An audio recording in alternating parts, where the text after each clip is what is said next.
Hey, this is Matt Markin, and welcome back to another episode of the Adventures in Advising podcast. We are at episode 110, and we have two interviews on this episode. And our first guest is someone many of you might know, and that is Nathan Vickers. Unlike many of us, Nathan knew he wanted to be an academic advisor while he was still in college. He had the opportunity to work as an orientation advisor for 3 summers, and as part of that position, was able to advise incoming students on first semester classes. After graduating, he spent a year in a position outside of higher ed, but was eager to return to his alma mater. To his good fortune, he was hired as an academic advisor in the Department of Government in the College of Liberal Arts at the University of Texas at Austin. This began a 20-year career where he worked his way up, eventually managing a team of 4 advisors, representing 5 academic departments and 2 certificate credentials. Then he moved into the role of Assistant Director of Advising for the College of Liberal Arts. While at UT Austin, Nathan was an active member of NACADA, holding multiple leadership positions, including Vice President. He was the first advisory board chair for the newly created Emerging Leaders Program Advisory Board and also served as a mentor to 2 emerging leaders. Now, Nathan serves as the Associate Director for NACADA Consulting, a position he started just in July of 2024. Joining this incredible group of dedicated colleagues has proven to be yet another highlight in his career. Nathan, welcome to Adventures in Advising. Thank you, Matt. I'm so glad to be here. I really appreciate this. Yeah, and we got to chat a little bit at the Pittsburgh conference. I'm sure I'll throw a question in there about this past conference, but I think you got to tell us more about your background and already knowing that you wanted to be an academic advisor, because you're one of very few people I know that has been on the podcast that has said, I knew in college I wanted to be an advisor. So expanding from your bio, tell us more about your higher ed journey. Yeah, it was a big epiphany moment. And I remember having an opportunity. I was just meeting incoming first year student after another, just one after another. And the more I did it, even though I was getting tired, because it's tiring after a while having all those conversations, I was so excited to see the next student. And I knew right then, I was like, okay, I had a really good relationship with my academic advisor in college. I love this. And it was just such an exciting opportunity to meet with these students and talk to them. And I really and thoroughly enjoyed it. So I went to my academic advisor and had this, I think I'm interested in becoming an advisor. How did you get here? Right. And like many academic advisors, her journey was not directly to academic advising, but yeah, I knew right away that this is something that I wanted to do. And it was just really kind of fueled by a whole day of appointments and loving every one of them. And that really, really encouraged me to pursue this. And I know after you graduated, you spent a year outside of higher ed. Did that kind of help solidify, I think for sure I want to be back in the higher ed realm and do academic advising? Oh, 100%. Yes. It was a moment of realization of, while I was good at the other job I was doing, it was not fulfilling me the same way that academic advising was, and being in higher education. And I really, you feel that need, right? That pull. And I was really feeling that pull to get back. And so I was so eager to get back to academic advising and working on a campus and being surrounded by students again. And so again, luckily, it was just a year outside of higher education and I was able to get back into it. And, I guess, being at the University of Texas at Austin, 20 years at that institution, did you ever think you'd spend 20 years working your way up at one institution? No, because in all of my years too of knowing other higher education colleagues, that you work your way up, but a lot of times it's you go here and then you go over here and then you go over here, right? There's some of that happens in higher education. And when I started, I never had any desire or thought of moving up, but it just sort of happened as careers evolve, right? But yeah, I never thought I would spend 20 years doing anything.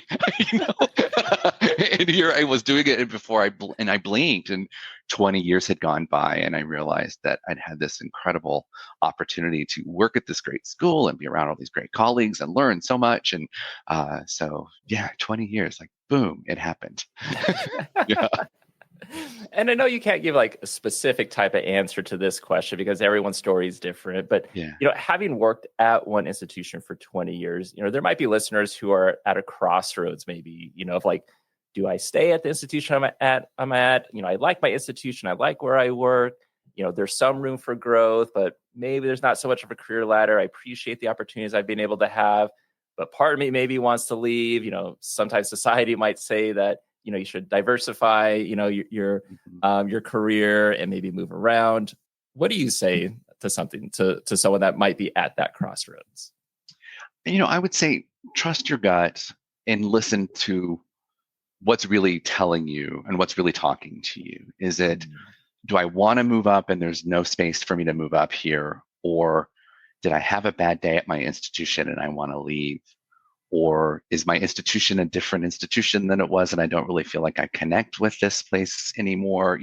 Trying to kind of figure out where you are. And if you're able to go somewhere, unfortunately, that's can be a barrier too, right? Is whether or not you even are able to up and move somewhere or to go to another institution. But I say just, trust yourself and understand fully what the pros and cons. Is seemingly simple as it could be to sit down and do the whole pros and cons list.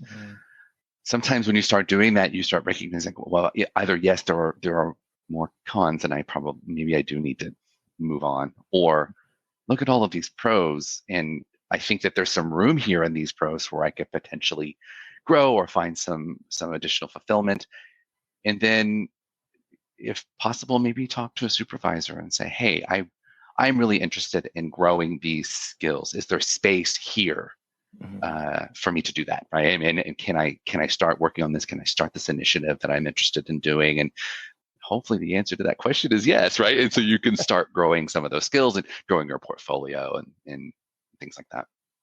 Yeah, no, I definitely like the kind of like the list out what the pros and cons are. Maybe something additional to that could be, are some of these pros or some of these cons, are they something I anticipate will continue, or is it something more temporary? Yeah. So maybe that can be factored into someone's decision. Sure. It's that locus of control stuff too, of like, can I control this? And you're right. Is it going to follow me if I move somewhere else? And 20 years at UT was definitely had its ups and downs. To be honest, and that was sort of how I always approached it, is if I ever got to a point in that time of, do I want to stay here? I would start thinking about, well, what's causing me to think this? I go to what's fueling that question, and 20 years I stuck with it and glad I did, right? I learned so much while doing that. I really did.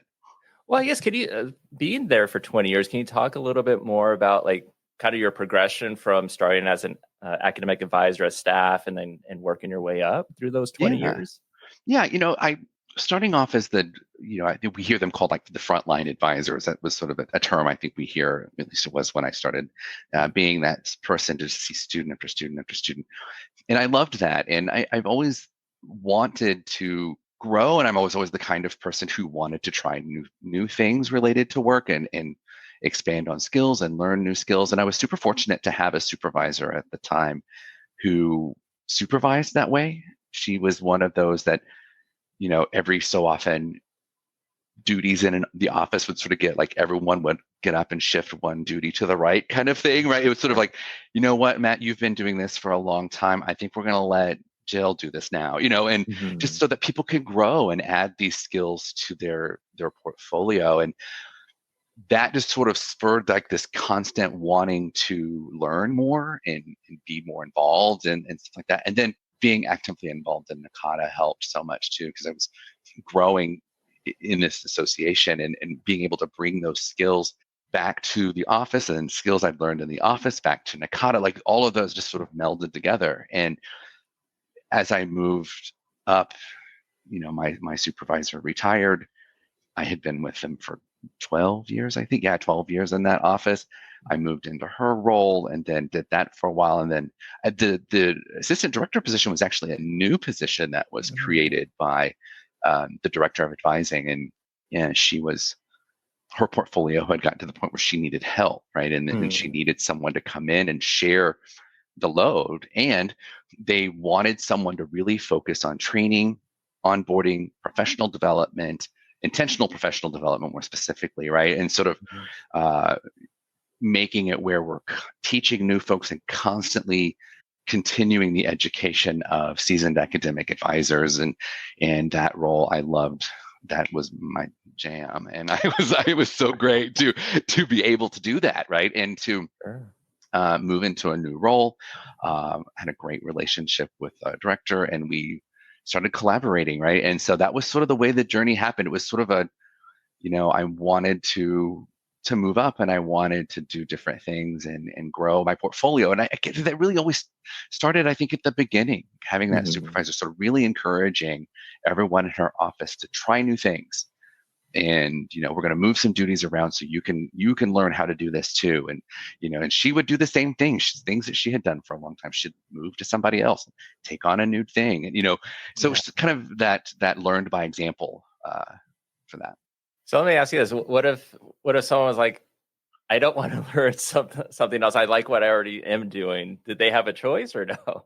Oh yeah, they would have a choice. Yeah, okay. It was never forced, right? And she would want to. It was more of an encouragement. Sure. If you want to learn new things, then let's get new stuff on your plate where you have bandwidth, right? And if you've got some bandwidth and you wanted to start an initiative, then cool, let's do it. Let's see how it goes, And so that was a really useful and helpful as I grew and learned more. And then you just see different layers of higher education and different points of view, and start working with different colleagues and all of that kind of stuff. And so it's kind of spiraled, I guess, for lack of a better way of putting it, from there, right, into where I am now.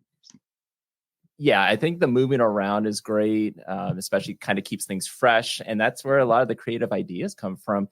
And you were mentioning with the assistant director, that was a new position. So were you the first in that role?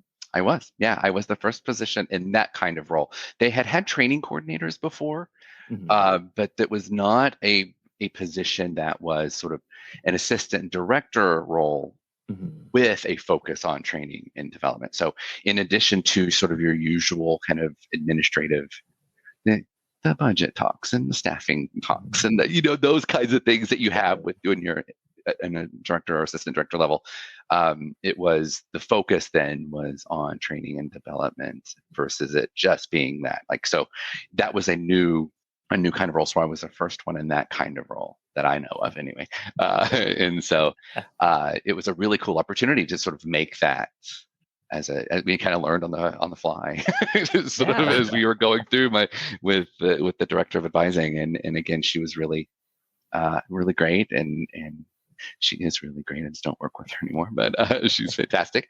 And, she was really encouraging again. So I've had yet another supervisor who's super encouraging and really wanting me to do different things. And so yeah, it was a lot of fun. I learned a lot too. I learned a lot. Yeah. So you were building the plane while it was flying. Yeah, 1,000%.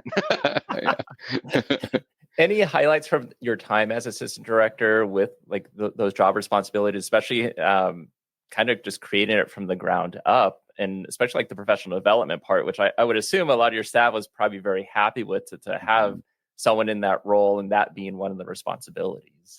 Yeah. And, the training program for the college had been created years ago, and it was a really good and really robust training program.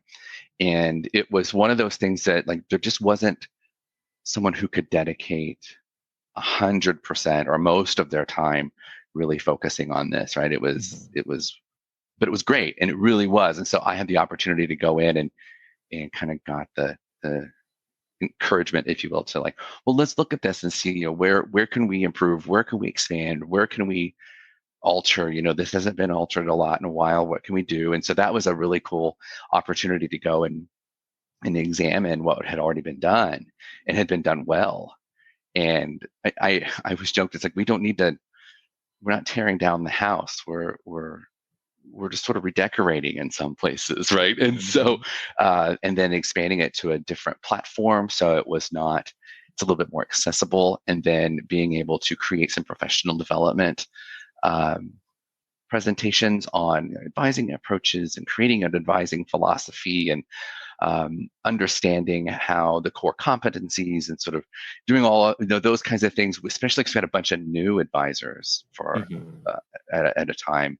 And I wanted to be able to sort of go in and start like creating a series of professional development opportunities that was very intentional to talk about the core values, to talk about different advising approaches, to really start thinking about one's advising philosophy and, understanding why you sit at your desk every day and talk to students, not just like, oh, I enjoy talking to students. Well, of course, but what's your philosophy behind talking to students? If someone says to you, hey, Matt, explain to me what you do, Mhm. being able to put some language to it, right? And Right. so that was a really fun set of presentations to put together. And um, yeah, I thoroughly enjoyed doing that. So Very nice. some highlights there, and just the colleagues and just sort of working with the folks who are managing teams. So I moved from being one of the managers of one of the advising teams, as I was said earlier in the bio, to that role of the assistant director. So I was still working really closely with my, they call them advising coordinators, is what the position is. And I was still working with them, but my role changed now. So we were really talking about training and professional development of the advisors on their teams and for them and for other members, the student workers, and like all of that kind of stuff. So it was a really cool opportunity just to take a step back and see the room, a larger angle of the room, if you will. Yeah.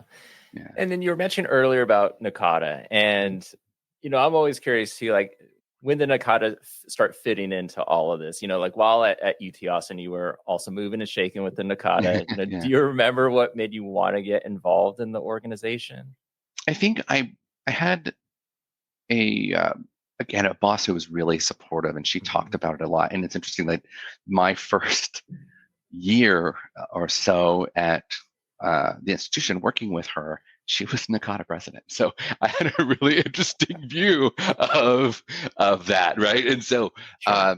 and I think just being more involved and getting the opportunity to meet some of the folks in NACADA and recognizing how great they were and what a supportive community and big family that NACADA is, and this network, and I got really interested in it right away. And my first leadership role was they were called interest groups then, and now they're advising communities. But the interest groups, and I co-chaired an interest group for new advising professionals. And it's like, so I'm in a room, I'm running this, and now a kind of advising community, to use common or current wording, of new professionals as a new professional.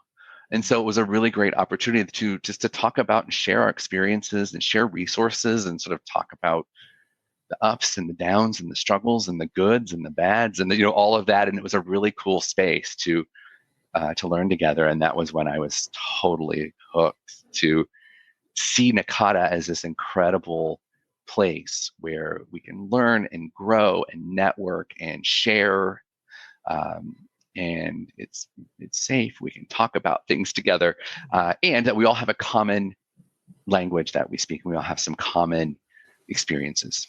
And you've held multiple leadership type Mhm. positions within NACADA. So do any of those leadership roles rise to the top as whether they're the most influential roles that you've had, or any roles that stand out where you've learned the most? Yeah, I think that the council, the board, and the vice presidency. The vice presidency, because I had the good fortune of being the vice president with Dana Zahorak, who was president at the time, and we just had a really good partnership. And I think, it's amazing when you're partnering with someone in a role like that, and you have this immediate like it just fits. And I'm sure you've had those experiences where you're working with someone like, we work really well together. And so that was a real highlight, and I enjoyed it very much. And I learned a lot. The NACADA Council was a lot of fun to really be able to see the working of NACADA, right? I mean, you're seeing it all happen in front of you as a member of the NACADA Council. I think what taught me the most, they all taught me a lot, but the most influential was probably being on the board of directors and sort of that strategic thinking as I went into roles at my institution that required more strategic thinking and larger picture kind of conversations, I really was able to draw on those skills that I had learned as a board member and talking about kind of down the road and strategic thinking and benchmarking and like all that kind of stuff. And so that was really helpful and it was really influential for sure. And was it the Atlanta conference when you started as vice president? Yeah. Yes, I think. Or was it when I was stepping down? It was 16 to 17, I think. Oh, okay. Yeah. Because I want to say Atlanta was 2016. Was it? Okay, then yeah, it must have been when I was stepping. Yeah. And the reason I remember this is so I interviewed Dana Sahoric earlier in the year, very beginning of the year, and I was telling her my story about her. So it was at the Atlanta conference, and it was probably I would assume it was we were at like the awards reception, and like we were at one of the back tables, and Dana was sitting there, and then she introduced herself as Dana from the institution that she's at. Said nothing about being NACADA president or incoming president, and then she's like, "Oh, I gotta take care of something else." So she left, and then we finished the award ceremony, then went to the keynote opening reception, and then there goes Dana on stage, and I'm like, "That's the person that was at our table. How can we say that she was president?" But she was saying like, I didn't want to, come out there and be like, "I'm Dana, the incoming president," and I was like, I totally get that. But it was a huge surprise. But that's always my Dana story that I'm going to tell. Yeah. And I always felt that way too. It's like, I don't want to, I'm not going to walk around and, throw titles out. I mean, if someone asked me like, yeah, I am but it was really, especially if I was in a common reading or something like that, like I wanted to learn. I was there to learn and network and connect with colleagues. And simply because I'm the vice president of NACADA does not mean that we're not colleagues, right? And I want to learn from you. And so, that's the best. Well, no, that's a great mentality for the both of you to have. And I mean, I think that's also helped with probably other NACADA members wanting to get more involved in that sort of thing. But I wanted to kind of transition to the fact that you are now at NACADA, but as the associate director for NACADA Consulting. Yeah. So fancy title. This is the first role of its kind at NACADA. Yeah, I think so. Again, another new position. So you're a trendsetter wherever you go. yeah. There we go. Yeah. No. Yes. Yeah. So it's a new position, and it's been an incredible journey so far.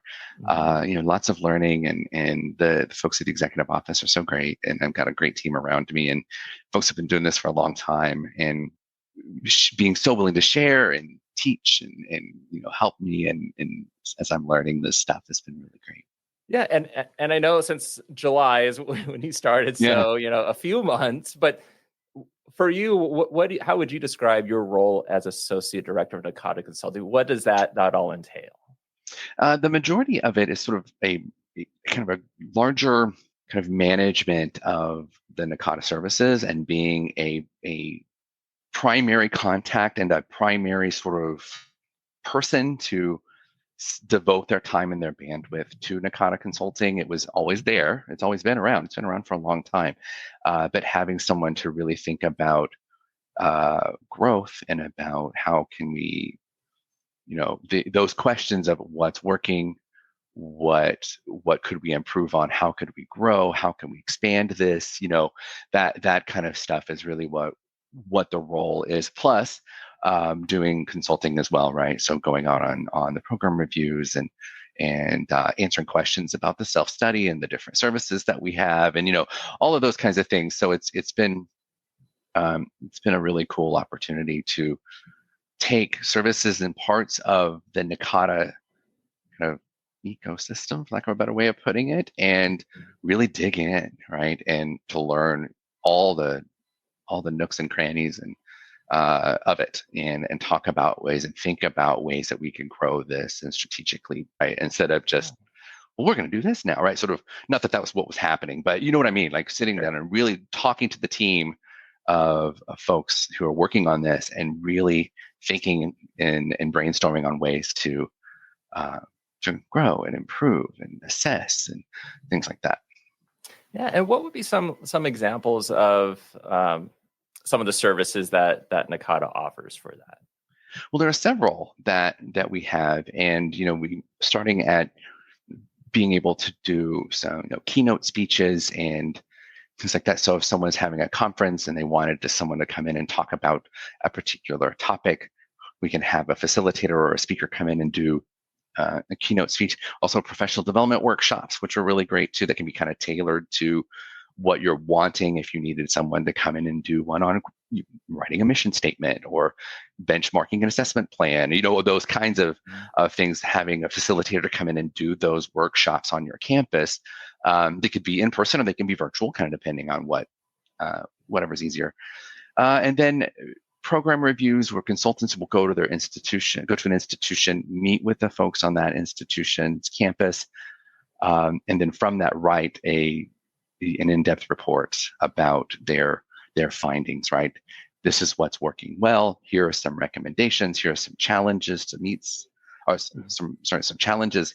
Here's some recommendations to meet those challenges, talking about systemic change and timelines and, that kind of stuff. But it all comes from sitting down and talking to members of that advising community and the campus community, and kind of learning that way and putting that in the report.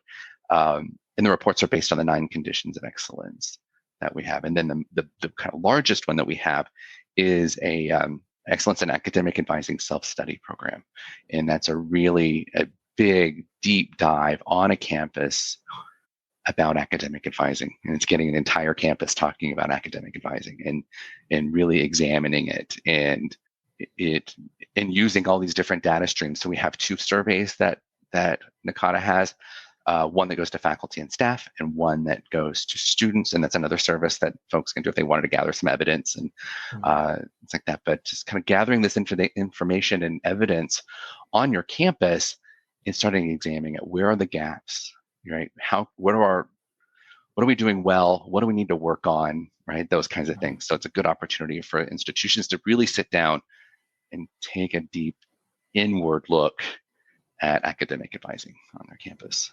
Yeah, and that excellence in academic advising, the EA one, like that one, because it's a self-study, it's evidence-based, like that one takes a little bit of time, but there's work that like individuals at the institution kind of have to get buy-in and help from other individuals to make sure that you're getting, I guess, all the information you need for that study. Yeah, it definitely takes some time, and it's an opportunity to not to really rush through things too, which is good, right? You could sit down and really take the time to examine the evidence, and that's the thing, is it is evidence based, right? And wanting to create some space in there where the campus can look at the evidence that's been gathered, and that's really helpful. And as you're creating these kind of committees to review these different conditions and these different indicators and key performance indicators, we always remind institutions, like, pull in folks from other parts of your campus, pull in financial aid and the enrollment management folks and the admissions folks, and like have this conversation, because you all work together. Advising is never done in a vacuum, right? Nothing at an institution of higher education is done in a vacuum, right? So we all work together, and things that we do affect each other. So let's all come together and talk about this. And so that's what's been great. Again, and just let's all look at the evidence. Let's look at the data that we're collecting and talk about it. Now, I'm not sure if this connects, but maybe it does. I'll ask you. So a topic that's come up over the years has been the professionalization of advising. Would something like EA, like the self-study and work with institutions, do you think that could help with connecting with the professionalization? Yeah, I mean, I think what it could do is it really gathers the evidence to show what is happening on that campus, and potentially bring to light parts of what's happening in academic advising that other parts of that campus may or may not even know is happening, right? And I can only imagine there are conversations that, like, I had no idea the advisors even did that, or I had no idea the advisors even needed that, those kinds of conversations.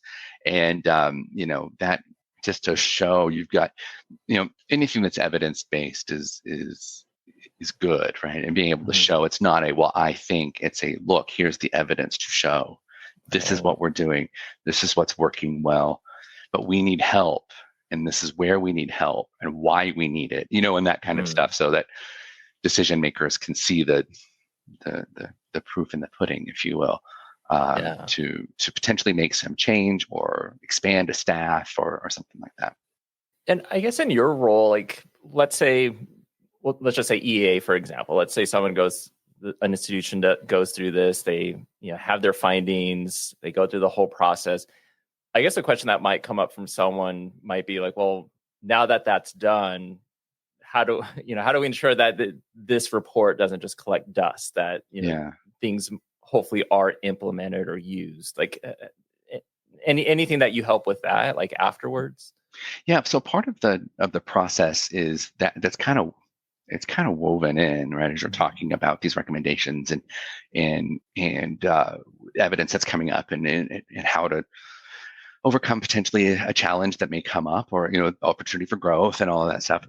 But then we can come in and this is where I think the workshops are really helpful. So if you've got recommendations that come out of a self-study or a program review, even that says, well, we need to do this and we need to create these but I don't know if we know how to do that. Having NACADA come in and help with that, right? Having facilitators who have expertise in the area of benchmarking or mission statements or creating a training and development program or whatever that is, and coming and saying, okay, well then we'll come out and do a workshop, and it can be a 1 day, 2 day, whatever is clever, and let's do that, right? And we can help you get that process started, so that it isn't just a report that's in someone's inbox, right? There's some actionable stuff in there, and making sure that change happens, right? And affecting change on a campus. Well, speaking of change, question I want to ask you is, was it a hard decision to make that change, going from spending 20 years at your previous institution to making the jump and working for the executive office for NACADA in this role? Yes and no. And I say yes and no because yes, in the sense that I had grown so close to some colleagues that I'd been working with for 20 years. And so moving away from that kind of relationship with them, of course, was not an easy choice.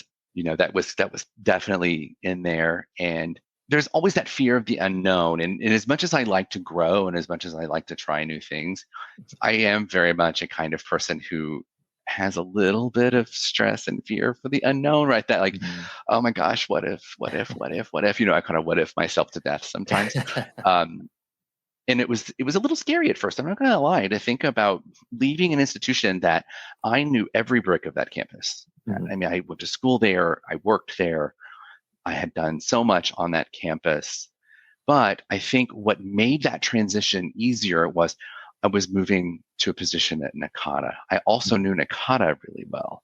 And I knew what NACADA stood for, and I knew what NACADA was and the kind of environment that is here. And so that helped, that kind of the fear of the unknown, it make it less fearful, because I knew that I wasn't going to some like random thing. I was going to a place that I knew was going to encourage and foster the same kind of growth and the same kind of support and the same kind of all of those things that I had at UT Austin. Right? And then just the opportunity to do work like this, and advising students is, many of us do it. I got to say, all of us do it for one reason, right? And it's not the paycheck. It's great, but it's students, right? And wanting to help students. And that's really why we get up every morning and would go sit at our desks and see student after student after student, right? Because we love it and we love working with them. And while I was sort of thinking about, wow, I'm not going to really get to do that anymore. Our associate dean, I was talking to the associate dean at the time, and she said, you're not going to do that anymore, but what you are going to do is you're still serving students. And I was like, that's true. I'm going to now get the opportunity to go work with institutions. And if we can help an institution improve advising and improve retention of advisors and improve the experience of an advisor on that campus so that they then turn around and the student experience is better. And we're helping students still. Like I still have that connection to students. They're a little bit further away now, but I know that the work that we're doing is still all about them, all about their learning, all about their success, all about their ability to achieve their goals and us to help them and cheer them on along the way. I'm not doing that at a desk anymore, right? But knowing that if we could go in and help an advising office or advising on a campus improve or affect some real change or something like that, that's going to ultimately improve academic advising, the academic advising experience for students. And that's, once again, what it's all about. Yeah. But I got to think, though, like, even though knowing that, how was the first couple months in this position? Like, was it a huge change in that mindset of like, I was working at an institution that was student focused, now working at it within an organization that is helping the advising professional that is helping the student? Yeah, it was a little, yeah. And, and thinking about like, okay, having to shift the focus to the profession of advising. And that's another thing of being able to really affect the profession of advising, right? That was a little bit strange because it was almost like you're unlearning one thing and learning another thing at the same time. And I was fortunate that I had a lot of really great support at NACADA, and some folks I'd known for a really long time there too, so who were there and understood, and some of them had gone through a similar situation where they had worked at institutions and now they're here, and so it was really great to lean on that and kind of learn from them. When I was the assistant director, I wasn't seeing students as much anyway, so that I had already kind of like, I wasn't seeing students every day, right? So I had already started kind of thinking about the not really seeing students every day. I was still seeing some, but not every day. So it was a little bit easier, and I think just sort of understanding that what the associate dean told me that day was really impactful. Thinking about, well, now you're still serving students, and that's where I think I started really focusing on, is that if we, affecting the profession, affecting academic advising on a campus, all of that still ultimately helps students. And so I still feel like I'm doing it. I just at a different desk, and it's a different kind of conversation now. Yeah, no, 100%. And, and we're speaking about NACADA. So just a few weeks ago was the annual conference in Pittsburgh. So what was your experience like being not attending as a NACADA member, but as part of the executive office, just being in Pittsburgh at the NACADA conference? It was eye-opening. I learned a lot, and it was a lot of fun. I know it sounds interesting to think about like putting on such a big conference, and I had no idea all the moving parts. Like, there are moving parts, especially when you're in leadership, you kind of have a little bit better understanding at some points anyway about kind of like, oh yeah, there's all this stuff going on, and but just being part of that team and recognizing how dedicated everybody in the executive office was to pulling the conference, pulling together and making the conference great, making the attendance or the experience of the attendees good and positive. And, for some folks who are brand new, potentially to NACADA, introducing them to NACADA and all of that. And so it was a lot of fun, and having the opportunity to be in the exhibit area as having a table for the NACADA Consulting exhibit booth for the first time. That was the first time we'd done that, and it was really interesting because I got to have some really great conversations with folks who would come up and either, oh, I knew that you had these consulting services, but I had no idea you had all of these. I knew they existed in the kind of ether sense, but I had no idea. Or the NACADA has consulting? Like, yeah, we do, right? And being able to sort of introduce that to people was really cool. It's like, it's not just the conference. There are other things NACADA does. Absolutely, right? And introducing them, especially if someone was relatively new or something like that, and introducing them to the other parts of the conference, and making those connections. I got a stack of business cards, and that was really exciting. And just making those connections with people. So it was a lot of fun. I really enjoyed it. Yeah, as far as I can tell, you were pretty busy. Anytime I walked in there, whether it was to grab something to eat or it was looking at the art exhibition or going to the tables, there was always someone that was chatting with you, an attendee, about consulting services. So So I hope everything continues to go well in your role. I know it's new, but you're used to kind of going into these new roles and kind of building it. And I'm sure you can do a fantastic job in it. Oh, But I had a thank great you. time chatting with you, Nathan. Thanks for being on the podcast today. Well, thank you, Matt. I really appreciate this. And yeah, thank you so much. It was great seeing you. Let's welcome back guest host, Dr. Melinda Anderson from Achieving the Dream. Melinda, hello there. Hi, Matt. How are you? So good to see you again in this space. We just came back from the NACADA conference in Pittsburgh, PA. So it's good to see you again. Yeah, good to see you too. And I know when we were in Pittsburgh, we were going to record some interview there, but then you always have such great ideas and you're like, how about we don't and we interview someone special? You're special. And I was like, well, who else are we going to interview? So who was the person you said, hey, we need to interview this person and have them on the podcast? Right. Well, we were there and I thought, how about Zoranna Jones? Yes, I thought it would be great for us to have an opportunity to interview Zoranna. She was coming out of her presidency of the board, but she's still serving on the board. And so I think that that's a unique experience to have, to come out of such a role and then to still be serving on the board. And there's so many things that are happening right now in higher ed. And Matt, you were like, that would be brilliant for us to have an opportunity to engage in a discussion. So yeah, absolutely. So Zoranna Jones, Dr. Zoranna Jones, welcome to the podcast. Welcome. Thank you for having me. And good morning. Good morning, good afternoon. Yeah, let me go ahead and read your bio so that way listeners can get a better idea of our guest today. So Dr. Zoranna Jones started her nursing career at Harris Methodist Hospital, but soon found herself transitioning into higher education when she had the opportunity to return to her alma mater, Texas Christian University, working in the Harris College of Nursing and Health Sciences. And during this time, she earned her master's degree in communication and human relations at TCU. And she later received her PhD in public and urban administration from the University of Texas at Arlington. Nice. She's been working in higher education for over 22 years, with the last 18 years being in administration. And Dr. Jones is currently the Assistant Dean of the College of Science and Engineering at TCU. Her passion truly lies with mentoring and helping students meeting their academic and personal goals.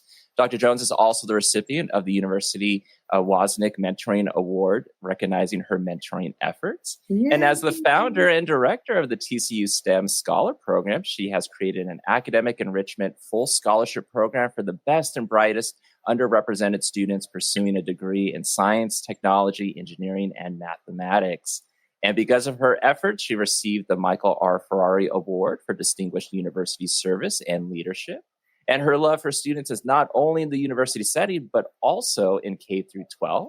She has mentored her little sister from the Big Brother, Big Sister program for over 8 years. And she has also volunteered with Leader Kids in Fort Worth, providing leadership opportunities for middle school children. And most recently, she received the TCU Game Changer Award for her cumulative impact at TCU. And Dr. Jones and her husband, Kevin Jones, are the proud parents of Mia Williams, who is a recent graduate of Tulane University, and Kaden Jones, her charming 8th grader. Her family is her inspiration and her greatest joy. And when life brings challenges, she often turns to the Serenity Prayer to find center and guidance. So welcome again to the podcast. Welcome. This is going to be exciting. Absolutely. Who was that you were talking about? I know. Well, Zoranna, I'm sure you started when you were 12. You know what I mean? I was 12, yes. Prodigy, yes. Yes. Well, thank you so much for just, agreeing to be able to sit with us and to talk a bit. And, when we think about kind of, your journey through higher education yourself, and how did you become connected back into the profession of academic advising? So my entry into advising was very unconventional. So I was actually working in the hospital, I was a registered nurse working, and I had one of my previous mentors give me a call and said, we have this position at TCU. We think you'd be great for the position. It was a coordinator of recruitment, retention, and alumni relations. So I was like, what is this all about? I applied. Funny story. I applied initially, got to the interview round, was not selected. I was like, well, I guess that wasn't for me. But 6 months later, the position opened up again. There was a new person who was actually running that and said they had heard about me. And long story short, I started to work at TCU. And what was beautiful about that position was I was recruiting into nursing, but part of that recruitment was then the advising piece. Like, now that you're wanting to go into this degree plan or this career, what are we doing with that? So lots of different opportunities to work with students from the recruiting aspect and then helping them to be successful. And then even with the alumni relations, the transition to become alumni. So I had multiple touch points with those students. And so that was my introduction. And part of the reason I wanted to come back to my alma mater was during the time I was at TCU, I had a pretty good experience. So I had lots of mentors, a lot of people pouring into me, but I had quite a few of my friends that didn't have the same experience. And so when I was able to come back to TCU, I wanted to make sure that the students had more of an experience like what I had, where people who were, seeing me and wanting to support me and encouraging me to, step out of my comfort zone. Like, one of my faculty had encouraged me to go study abroad. I was like, what is that? Being a first-gen student, I was just kind of out there doing all the things, and but had some great folks mentoring me. But I wanted to make sure that in coming back to TCU, I was able to provide that support, those resources, encouragement to students as well. So they had a similar experience to myself.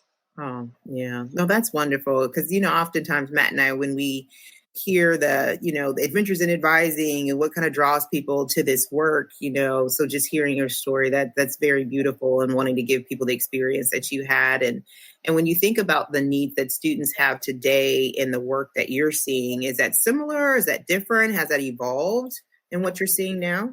Yes.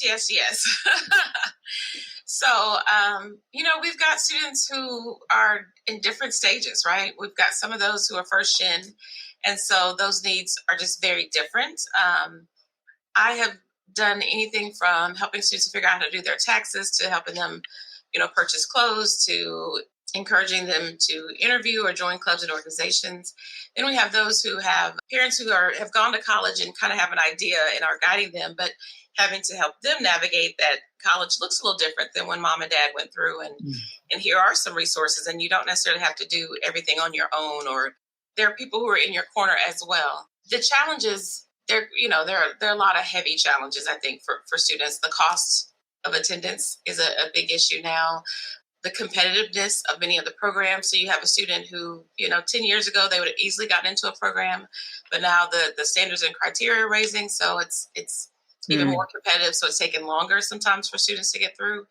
And then just with the world itself, mental health, is one of those things that is now talked about, now seen, but still for some communities, it's still a stigma. And so trying to encourage the students to actually, it's okay to utilize these resources, what you're feeling. Other students have felt the same, for many years, this isn't a new thing. It's okay to ask for help. So those are probably more of the conversations I'm having is, specifically around asking for help, both in academics, but also for you as a person, so that you can, successfully move through this. Thank you. I'm going to kind of jump to another question, because I think this really kind of segues right into it. You're talking about a lot of the changes that are happening in higher ed, a lot of the pressing issues that students are facing, and then also kind of how that connects to like you as an administrator and trying to figure all that out. And along with administrators is also the advising professionals, the frontline primary role advisors, let's say. And, as you kind of see, and I know you don't have a crystal ball, so you can't see like, well, what will happen? Sure. But in your opinion, how should advisors and administrators kind of be preparing themselves in this field of higher ed, especially within academic advising and working with students, essentially as advising continues to evolve and, we have this student success, quote unquote, what do we got to do?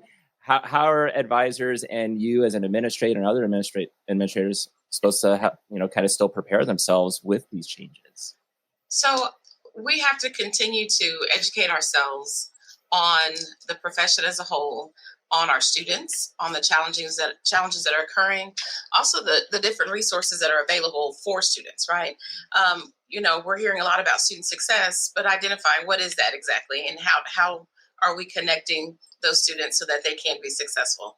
I think the biggest thing for our advisors, and I I am a learner, right? So I'm one of those people, I want to do the best job that I can. And so in order for me to do that, I want to have lots of information. I want the current information. I want to be, if that student's asking me a question, I want to be able to give them a good answer, a real answer, a current answer. Mm-hmm. And so in order to do that, we've got to be familiar. We have to familiarize ourselves with the catalog, we have to familiarize ourselves with what our students' stressors are. We have to familiarize ourselves with the students themselves. And then where is the profession going, right? How do we fit into this whole higher ed bubble that we're in, this beautiful higher ed bubble? But how does advising fit into that? And we also then, once we educate ourselves, we have to educate others. So as an administrator, when I have conversations with the provost or our deans, I am now trying to make those connections for them in terms of how this helps with retention, how this helps with our attrition and graduation rates. That it's not advising of old, where you just kind of came in and someone signed off on a piece of paper. That is way more complex than that. When I'm sitting down with my first year students, we're already talking about what is their academic plan over 4 years. And that may not necessarily be like, how many hours are you studying, but what do you hope to gain in this 4 years that you're here? Because if a student wants to go study abroad, right, there may be some decisions that they have to make early on in order to make that happen. Or if they are, for instance, I'm in STEM, we have a lot of students who are pursuing computer science or engineering. Internships are hugely important. So in addition to, these are the courses you want to take, here's some certifications you may need to acquire as well, so that you can apply and be eligible for different internships, so that you can then successfully go into industry with this degree, right? So it's, to me, just kind of educating ourselves on what's available, how the profession is moving, and then our students as well. And then educating others so that we can all kind of come together and support the student wholly. Mm-hmm. No, I think that's a wonderful reflection on, for example, your point about complexity. The idea of just signing off on a piece of paper, this is what you're taking now, the idea of hours. I think that the landscape that especially our profession has been talking about for years is that it is complex, but then also relating it to what senior level administrators, right? What boards of trustees are worried about, right? How is this connecting to workforce needs, right? Which, when I remember being a young professional, it'd be like, it's not about the marketplace. It's about their hopes and dreams, but the reality is that, you do need an educated workforce. The conversations around AI and what does that mean, right? In terms of how things will be evolving. And so we do need to be concerned with how people are having those conversations in relationship to the work that we're doing. So, and when I think about, for example, we mentioned earlier, right, you coming out of your president role on the board, you spoke to a lot of the accomplishments that the board was able to achieve over the year. And so we were just wondering if you could share some of those accomplishments again with us and maybe talk about how they are in relationship to how you're seeing the field move forward, right? So how has NACADA been trying to work to prepare the advisors within our community in NACADA to what's also transpiring in the field? So I'll kind of take that in two parts. Absolutely. So many of the accomplishments that we had. So I would like to say we were a very productive board this year. One of the things when I started, I said, I've been on the board for a couple of years now, and we've done some good things. We've identified the issues, but now I want to go into the problem solving mode. We actually want to come out and be able to fix some of these things, or at least address some of these things. And so several things that we did, for instance, we looked at what is NACADA's global scope, right? So we're the global community for academic advising, but what does that mean? And when we looked at our strategic initiatives, we had several things that spoke to it, but when you try to look at the outcomes, like, they weren't measurable. It wasn't real clear on how we were accomplishing that. And so we had some real honest conversations about what does that mean to be globally, or to be global. And with that, we made some adjustments to some of our strategic initiatives. So never losing that sight of it. But when we realized that some of our initiatives weren't bringing as many of our our global partners in as we wanted to. It was like, okay, so how are we addressing that? Does that mean we're successful? Or are we not successful? And so some of the conversations we're having around those global conferences and actually collaborating and partnering with other organizations so that it's not just U.S. going out and saying, we're going to educate you on how we do it here in the U.S. system. Mm-hmm. But if we're collaborating with other organizations out there, it can be something that's mutually beneficial. And we're also not just like looking at what are you doing, again, the more the collaborative piece in that. So we spent a lot of time talking about that.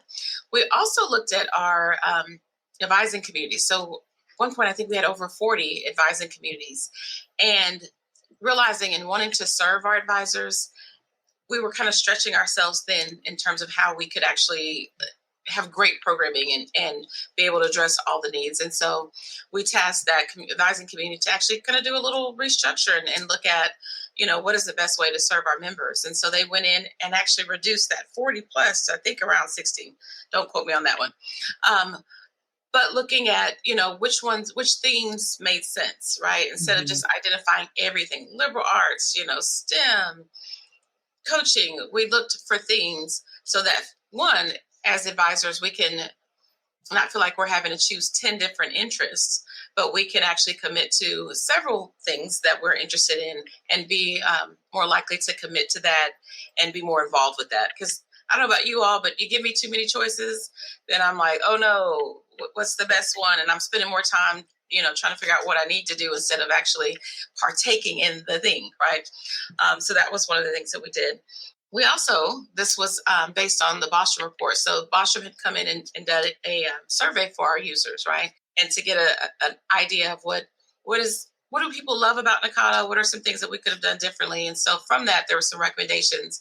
And so a couple of things that we did came out of those recommendations. And one of them was convening a nominating committee so we could have a little bit more transparency in how we're choosing our leaders, but also making it a bit more inclusive. And that was one that was hugely important for me because, my transition into NACADA as well as in the board of directors and then eventually becoming president was very different from many of my colleagues. And I think I'm a persistent person. I may not be the brightest personality in the room, but I work hard. And so I just kept moving forward. I'm like, okay, this may not have worked out, but I'm going to keep pushing because the work was so important to me. And so, but with this nominating committee, maybe we could identify more folks that are wanting to do this work, but may not necessarily put themselves out in front or as confident enough to nominate themselves for certain things. So we put that in place. And then another hugely important thing is we created a task force. They haven't actually started yet, but they're going to start very soon. Actually, they did start. They did. We have this task force that's going to help us to create a definition for academic advising. And this is, to me, like one of the most important things that we can do because so many other groups have been defining us, but here's an opportunity for us to define ourselves and then put this out there as this is the definition. This is what academic advising is. It's not what you think it is from 20 years ago or 30 years ago, but this is what we're moving. And our goal is for it to be not just what we're doing now, but aspirational, right? So what are we going to do and move in the forward? How are we moving this into a profession? Because we're calling ourselves a profession, but there's a few things that we're missing that's giving us that actual definition of we are professionals, right?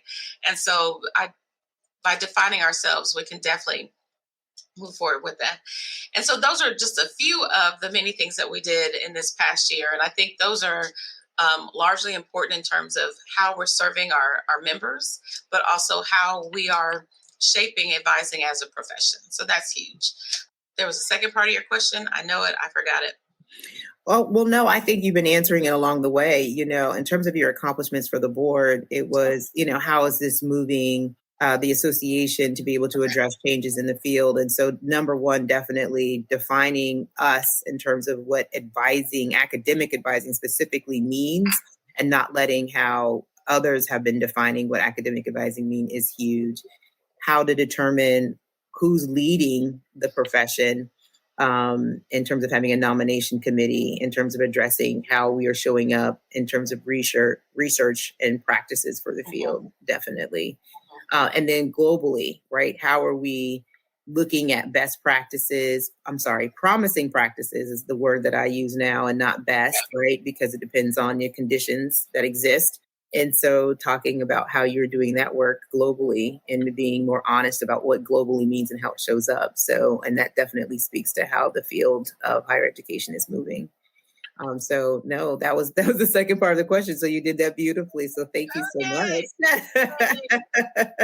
Yeah, and I think it's good for listeners to know too that like being NACADA president is a 1-year term. So to hear all these accomplishments that have happened in the last year, I'm like, kudos, like totally amazing.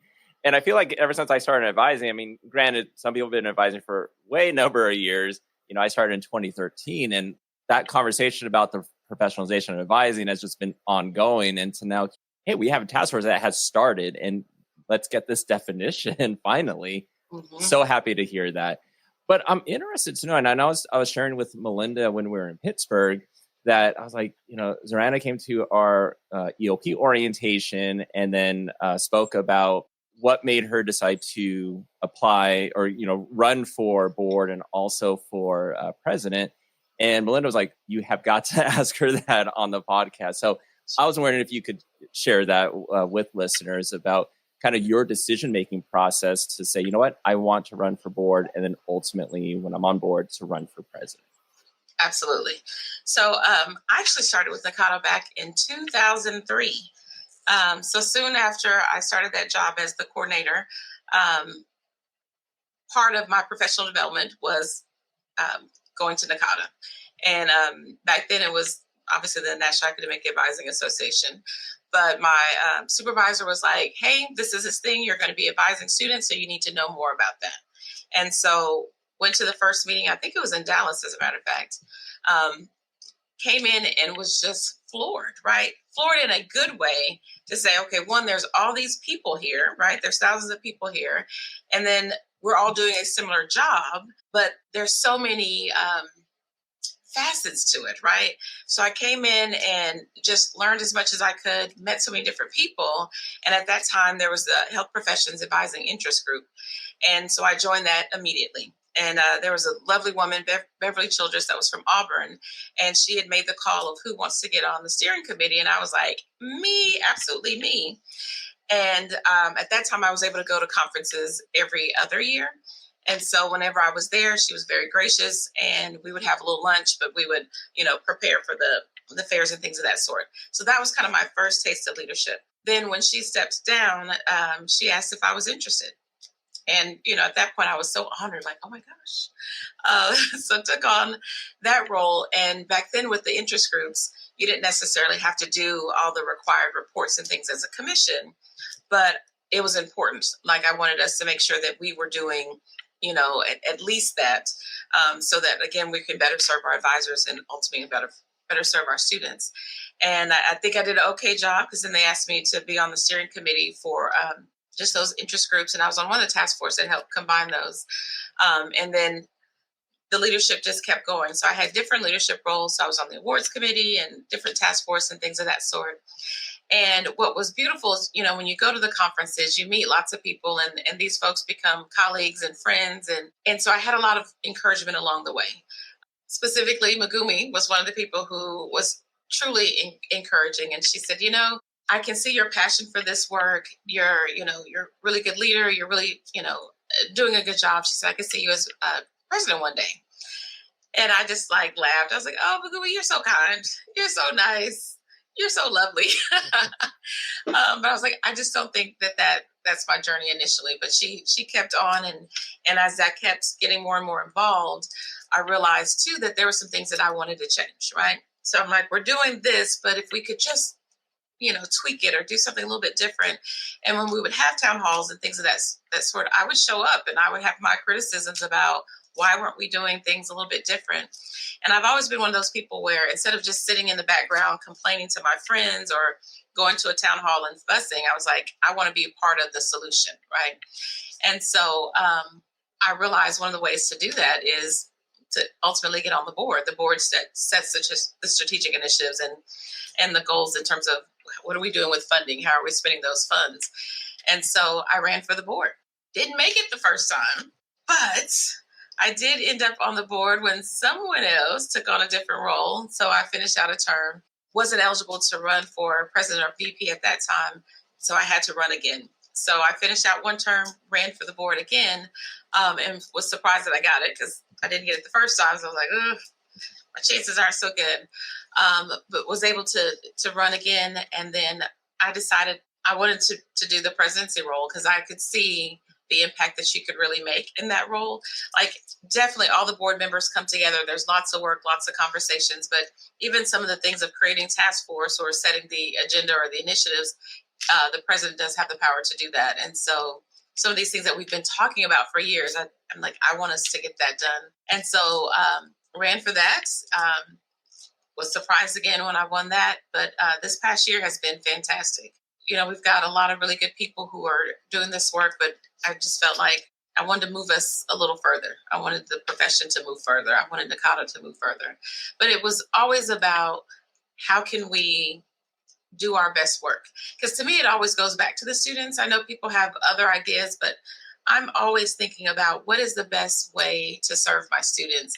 And so I feel like NACADA is the train the trainer part, right? So if we can train those who are advising and then those advisors can go out and impact our students, then we are transforming lives on so many different levels. And so that's kind of how I see things. I'm sure that year as president flew by. It did. At first it was like super slow. And then I don't know, February hit and then phew. And then I was counting the days like, oh my gosh. Now, I mean, it was funny, you know, I walked in the store and it's like it was Halloween and then now it's Christmas. So no, I mean, yes, time does definitely move by. And so no, thank you though for sharing how, and we've heard it a couple times, this theme of persistence, you know, in your story, you know, like trying for something. And just because you don't get it immediately doesn't necessarily mean that that's not in your path. And so I do want to lift that up for those who are listening to your story, that just because something doesn't happen immediately doesn't mean that that's not where you're supposed to be. And so when we think about, you know, NACADA will be 50 next year. Have you thought about that? Yes. You know, Matt and I were in Pittsburgh and we were like, do you know next year is going to be a big year, the big 50, you know? And what I love about our NACADA folks is that, you know, people often like that. Well, when did you join NACADA? When did you join NACADA? But what I love the most is that when you think about the longevity of this organization, right? 50 years is a big deal. And so as NACADA turns 50 next year, what do you think its impact has been on its longevity in the field of higher ed? I love your point about when you came to that first conference, you were like, look at all these people that do what I do. And so given its longevity, what are your hopes in terms of how it can continue to impact academic advising in terms of how it's researched and practiced in the future to support student success? Ooh, that's a big one. Well, you know, Matt and I don't pull any punches on it. No, not at all. But thank you. Thank you for the question. You mentioned the research piece. Absolutely, right? There is a fertile ground for research in terms of what we're doing, the types of students we're working with, the challenges that are being presented, how we're supporting advisors. You know, what are the standards, right? You mentioned not best practices, but what can we lay out there so we know what we should be accomplishing, right? Like setting the expectations that advisors in this profession should be doing X, Y, Z, right? And backing that up with the research and backing that up with data. And this is, you know, how you can excel in certain environments and situations. So definitely promoting that research element of that. Also just, again, as I mentioned before, educating others on who we are and what we do, right? Not allowing those to define us, but educating others on that. Finding ways to support our advisors. I think in some ways, institutions think this is an entry-level position, and for some it is an entry-level position, but we see in other institutions that advisors can be tenured or, you know, can have more senior roles, or there's, you know, ladders for in order for them to be able to move up in the profession. But you know, supporting advisors and helping them to understand how impactful their work is. Because when I used to run an advising center, you kind of had those who were the lifers right? That I love this work and I'm going to continue to do this work. And you had those who definitely were using this as a stepping stone to do something else, which is, everyone has their motivation. But whether they're there for a good time or a long time, right? We want to be able to support them and make sure that they are getting their needs and helping them as well. So I mentioned the mental health with our students, but also the mental health with our advisors, right? When we are helping students navigate all of these challenges, sometimes that's, giving away a piece of ourselves, and how are we replenishing part of that? So I also want to be able to figure out, how can we support them? When I was chair of the advising administration, like we talked about motivating our advisors. How do you motivate them when we can't increase the salary? What are we doing to motivate them, right? So looking at kind of the needs of our advisors and how we can kind of step in and support them, if not financially, and hopefully financially. Maybe, that's another piece that NACADA can get in there and talk about advising loads and salaries, and, what does this should look like kind of on a global level in terms of compensation, right? Compensation for the type of work that we're doing. I mean, there's so many different things. So how do you support them? How are we compensating them or motivating them? How are we educating others on what advising is, what the profession is, and being aspirational in terms of like what all other things that we can do, right? So it's just not about the courses. I know I mentioned before, when you have that student in the room, you're looking at that whole human and what are the needs of that entire human. Now, we're not necessarily therapists and coming in and doing all these things, but being able to identify when there's something else, right? I've always been very sometimes intuitive with my students, where they'll come in and ask a question about financial aid, and you dig a little deeper and you realize, okay, there's some housing issues, and there's some, food insecurity, and there's other things that are tied to that. They may have asked this one simple question, but then in that interaction, you realize there's so much more that's behind that, right? Or if they're asking, well, if I have to sit out a semester, what does that mean for me coming back in? And you're like, okay, but let's talk about why are you having to sit out a semester, and what's that going to do, and how's that going to impact you? Or, having conversations sometimes around how your success can ultimately impact your family, right? We're changing lives. This is generational change. So lots of different things that we're thinking about, but some of that is in the training. Like I've got some folks who come in and they're just answering the questions, right? One of the example makes me think about, I had a wonderful advisor, very knowledgeable advisor, and they got an email from a student that was explaining that they were having some serious personal issues. And at the end of the email, they then asked a question about classes, like just a general advising question.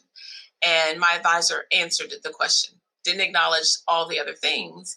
And the parent of that student had called me to complain about how horrible this advisor was, and they weren't, great. And so I, listened and got the information. And when I went back and talked to that advisor, they couldn't understand what the problem was.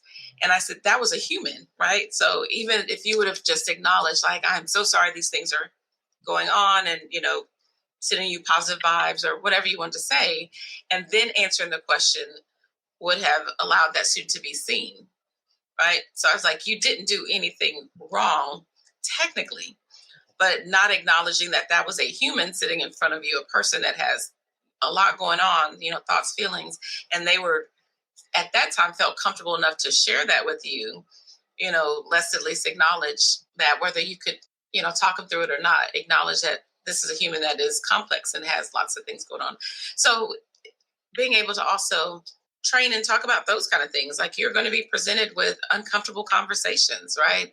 And what do we do in those situations? So I feel like I'm rambling. I'm going to stop on that. Yeah. Well, no, I mean, I think your point about, when we think about the longevity in the field, how we're preparing for this profession, it's going to just continue to get complex, because we as a society, or as a people, as institutions are people, we're continuing to evolve, and we're going to only get complex. And so how are you preparing people to support a profession that are going to be helping others that are going to continue to get complex, right? Society has continued to show us that our issues are going to continue to evolve. And earlier you spoke to, you have first generation and second generation students. We're seeing more adult learners, right? But we're still seeing now dual enrollment students enter this pipeline.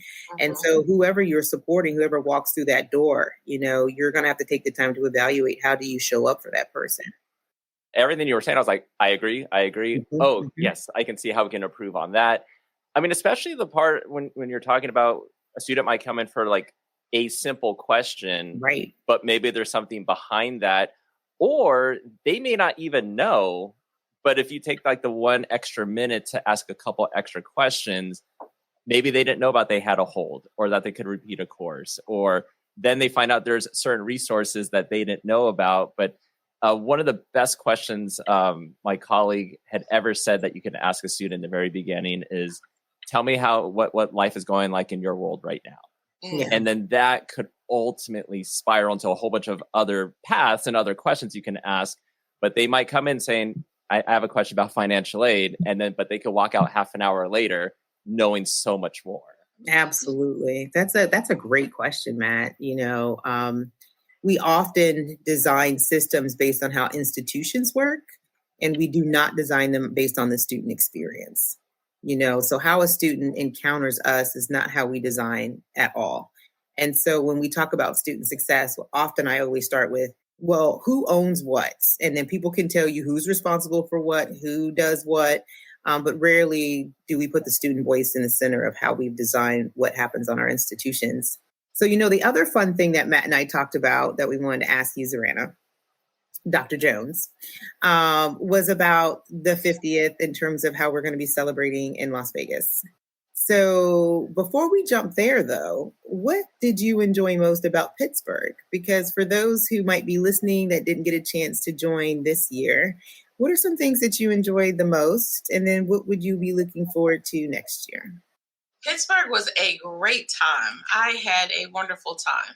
Now, I was a little busy, but there was just excitement in the room that I really appreciated. There was a lot of conversations that were being had, lots of good sessions. We had some really good speakers that spoke to folks. People felt like, they were just some wonderful speakers that we had. Those who had planned it, kudos to them.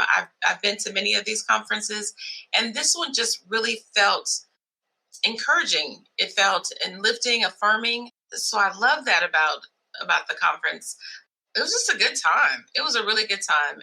You had folks that were there to learn, to do the work, but also to network and to make those connections. And I appreciated that. And in the spaces that I was in, even with like ELP, folks were committed, folks were doing the work, folks were excited. And that makes me excited that there wasn't this disgruntledness that, that we've had a little bit in the past. If there was some, it didn't make it to me, but just from my observations, it seemed like we were all kind of going in the same direction and really wanting to learn and do more. That was great. As far as next year, obviously Las Vegas is a good time. It's a good time. I think we'll have some really high numbers of attendees. So we're trying to anticipate that. I think it's going to be in Caesar's Palace. So, if you want to start saving those coins now. That is true. We haven't had any preliminary conversations. I'm sure our EOs probably have some ideas of how they want to celebrate. But, if it's up to me, we're going to do something big and grand and flashy and glittery and all that good stuff to celebrate all that NACADA and our advisors are doing. So that's what I'm looking forward to. Oh, wonderful. Well, shout out to Chris and Karen for an excellent conference in Pittsburgh. And, there's no I in team. So definitely they were supported by a great committee. And Absolutely. You're absolutely right. It was great energy. And I'm looking forward to the 50th. And Matt, the chairs for the conference next year, do you? Yes, I'm happy to say that they are part of Region 9. Yeah, so we have Janelle, Maria, and Kevin all from UNLV. So nice. Yeah, and Maria and Janelle were conference co-chairs. And there was a conference you went to when we had our Region 8, 9, 10 Tri-System Conference. I want to say 2023, spring of 2023. Yeah. So, yeah, I mean, great time. I know Farrah was there and helping out at that Tri-System Conference. And she was like, I think I can see some of them being annual conference chairs. And I was like, absolutely. Oh, that's going to be great. It just hit me, Matt, in that moment. I was like, it was at 2 and now we're throwing it at 9. So I know that you're going to be very excited about that. So definitely looking forward to what's to come, and just like, again, just keeping the energy high, having advisors and having an opportunity to refresh themselves, connecting with each other, learning and seeing what else is happening, and learning what good research is out there. Matt, you had an opportunity to do a research basically you were able to have people ask about your paper that you were presented on, and that was new for you, right? It was. I was nervous because the structure. So the scholarly paper session, I'm so used to poster sessions, concurrent sessions, and then the Right. scholarly paper session, it's like you only have 15 minutes to talk about your paper. And then now, okay, hey, what do we include, exclude? Ryan Shekel, who was the lead author on that one, did a fantastic job. It was a great learning experience just with scholarly writing in general. But to go through that scholarly paper session, it was just like, oh my God, this is so new. But it was nerve-wracking too, because then you see people in the audience and you're like, there's Jenny Bloom. Am I going to say something wrong? Right. No, yes. Seeing Jenny Bloom and others like that, yes. And that's what I love about the conference, right? You get to see people that you work with for over years, right? And Zoranna, right? Leadership in NACADA, right? And then Jenny Bloom's, right? So thank you again so much, Zoranna, for your time and being able to share your experiences with our audience. I know that we'll continue to watch you work, right? Because we know that the work of the board is never done. We know that there's a lot of things before us as an advising community, as we look forward to, number one, defining who we are in this space, learning more from a research perspective about the work that's before us and what we need to do to be able to continue to support all students on our campuses. And so we're just excited about what's ahead, as always, because we know why we do this work. We know why it's so important for all of us to roll up our sleeves and continue to support our students at our own institutions, and to be able to support our colleagues who are doing similar work across the globe, right? Because we are a global organization in terms of how we think about the work that we're doing. So I actually have before we end, I do have a question for both of you. Matt, surprises. I know, surprise question. So, I mean, you both are amazing. You both have done so much over the years, continuing to do so much. What do both of you do for your wellness? Oh, Matt. Matt knows how I feel about these wellness. He's always encouraging me to. Lately, Matt, in terms of wellness, I've been really focusing on rest. I remember somebody telling me about rest is a form of protest.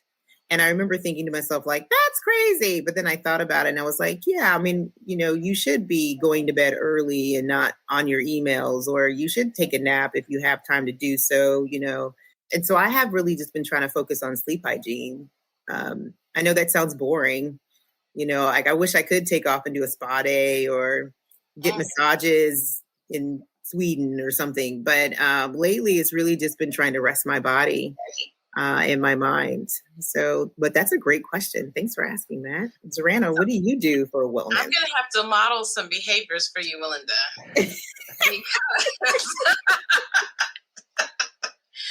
So I do have a monthly membership for massages. And I was so excited when I was in Pittsburgh. The chain was right down the street. And so I slipped in and got a massage while I was in Pittsburgh because of, all the work I had to do. So I do that. I love my little nails. It's my little, I try to get in there. So I will take the time to go and get my mani-pedi and just relax. The lady I visit, she's very nice. She has my coffee ready, or if it's in the afternoon, she's got my little wine ready, and she'll encourage me to take a nap. So I do spend that time kind of to myself and making myself look pretty and feel good. I'm a part of a book club, and I don't always like the books, but I love the ladies I'm with, and we will spend hours just sort of laughing, debating, encouraging. So that's always a really nice time. And then I do like to brunch. So occasionally I will seek out certain ladies and we'll go have a good brunch on the weekend. So that's fun. And then lastly, I'm still active with my sorority, very active with my sorority. You said lastly. Oh, Lord. I'm adding all the things. See, I'm trying to model things for you, ma'am. How many is that? 4 or 5 things? Well, I knew we weren't going to end this podcast without you. No, your sorority, please. I haven't. If you've noticed, I've stayed away from names. You did a good job. You did a good job. But when we have our monthly meetings, I will then we'll go to lunch with some of my sorority sisters. And what's beautiful about that is it's women of the same age who are, with children. We just have some of the same things that we are navigating and managing in our lives. And so having those conversations. So I'm finding different ways. It's funny. I was presenting to some graduate students and a similar question was asked. And I was like, oh, I don't do that many things. And then I started listing things. I was like, oh, well, I guess I am investing in self. No, that's good. I encourage you to do many of the same. No, I do. I will write these down and show them to my family and encourage them to support me. But Matt, what do you do for wellness? This is a great question. But Matt, what do you do? I'm thinking I want to add the massages now to my list for wellness. Like you, Melinda, trying to rest and get some extra sleep if I can. I've started wanting to get back into reading. So I'm liking that book club. Mm-hmm. But what I try to do is if I get to work a little bit early, I'll take like the first 15 minutes before I start work to just read. And if I can get through a chapter, awesome. But it kind of just gets me settled in and I don't feel like as rushed, like I need to just get everything done. But I feel like that's helped me mentally to start the day. But yeah, I mean, I feel like my stuff's very boring now. But yeah, I think the book club and the massages, I think I need to add that to my list now. That's nice. I used to feel like, oh, well, you're spending time away from the family. But my family actually enjoys that because I come back in a better mood, better spirit, and ready to engage with them. Because it's like, oh, mommy got to do her thing or but now I'm back and I'm totally engaged with what's going on. So I think this is a great way to end this interview. So Dr. Zoranna Jones, thank you so much for being on the podcast and joining Melinda and I today. Yeah. Thank you for having me. I really appreciate it. I hope I did you all well. Yeah. Great job. Great job. Thank you so much.